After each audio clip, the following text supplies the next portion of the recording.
ఓం నమో శ్రీ లక్ష్మీ వెంకటేశ్వరాయ. శ్రీ మహాగణాధిపతయే నమః. ఉగ్రం వీరం మహావిష్ణుం జ్వలంతం సర్వతోముఖం నృసింహం భీషణం భద్రం మృత్యుర్నమామ్యహం. ప్రేక్షకుల నమస్కారాలు తెలియజేస్తూ మనం ఈ వారం రాశి ఫలాలు తెలుసుకుందాం. ఈ రాశి ఫలాల్లో నవంబర్ 2వ తారీఖు నుంచి 2025 నవంబర్ 8వ తారీఖు వరకు ఉన్న గ్రహాల యొక్క పరిస్థితిని అనుసరించి మనం రాశి ఫలాలు తెలుసుకోవాలి. ఈ వారం ముఖ్యంగా చెప్పాలి అన్నట్లయితే కర్కాటక రాశిలో గురుడు మారాడు, అంటే ఆయన ముందుకు వెళ్ళాడు అంతే, మళ్ళా వెనక్కి వచ్చేస్తాడు.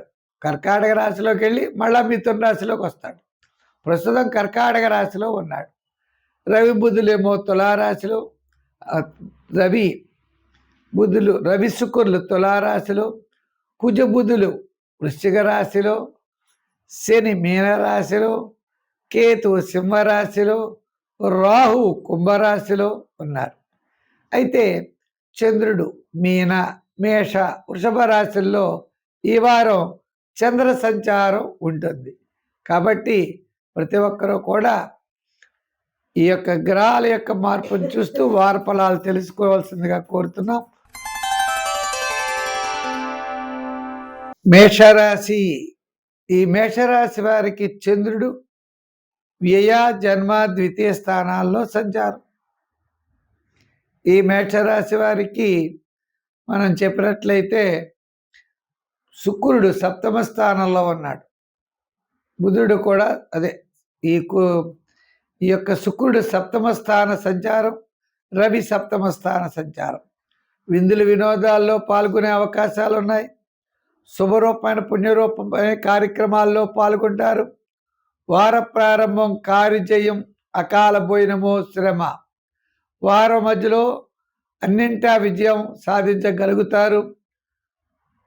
కార్యజయంతో పాటు ఆర్థిక పరమైన ప్రోత్సాహం లభిస్తుంది.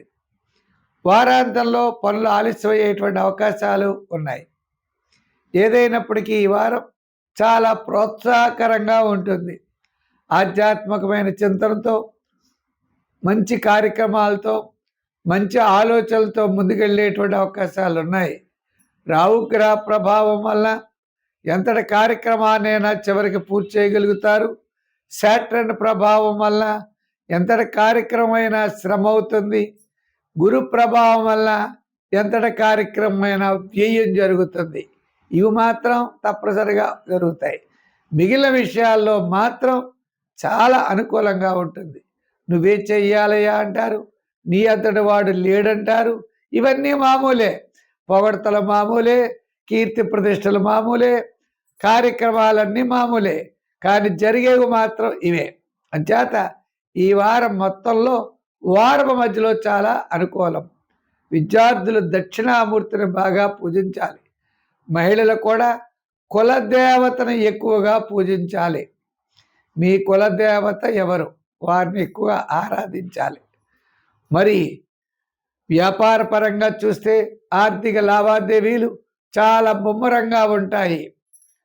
ఆర్థిక లావాదేవీల్లో కూడా జనరల్, కిరాణా, ఫైనాన్స్, లోహ, యంత్ర, వాహన, చేతి వృత్తి, పరివారు, కార్మికులకి, సంచార వ్యాపారస్తులకి కూడా వారం మధ్యలో చాలా ప్రోత్సాహకరంగా ఉంటుంది. వివాహాది శుభ ప్రయత్నాలు చేస్తారు. గృహ నిర్మాణాది ప్రయత్నాలు చేస్తారు. అయితే కాస్త ఆలస్యం అవుతూ ఉంటాయి. అంచేత నిదానంగా వెళ్ళండి, కంగారు పడకండి. తప్పనిసరిగా విజయం వైపుకు వెళ్ళే ప్రయత్నాలు జరుగుతాయి. అయితే కొన్ని సులభమైన చిన్న చిన్న పరిహారాలు తప్పనిసరిగా చేయాలి. శని భగవానుడి కోసం శనీశ్వర ఆరాధన, సంఖ్యల్లో 9, రంగుల్లో ఎరుపు, ఆరాధనలో శివారాధన మంచిది.